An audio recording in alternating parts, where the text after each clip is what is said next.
Dalawang security guard ang patay sa pamaril sa Quezon City kahapon, bisperas ng Pasko. Ang suspect, isa ring si Q. May unang balita si James Agustin. Nakaiga sa mga couch, wala ng buhay at may mga tama ng bala ng baril.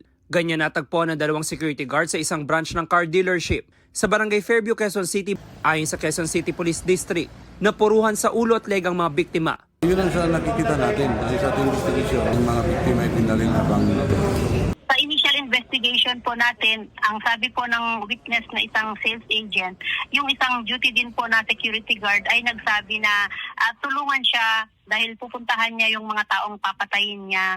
Hindi naman daw po niya inaakala na yun pala yung mga kasama niya na guard. Tukoy na ng pulisya ang suspect na security guard din. Tinutugis na siya ngayon ng mga otoridad. Nire-review na rin ang mga kuha ng CCTV sa pinangyarihan ng pamamaril. Ongoing po yung hot pursuit operation natin dahil identified naman po itong suspect natin. Ang mga pulis po natin ay naka-deploy na para malocate po yung itong suspect. Masusing iniimbestigahan ng QCPD ang posibleng motibo sa krimen. Nakipag-ugnayan na rin sila sa pamunuan ng car dealership. wala pa pong malinaw na motibo. Basta ang ayon sa ating mga witnesses, ang sinasabi lang po ng ating suspect may gusto daw siyang patayin at matagal na siyang nagtitrip.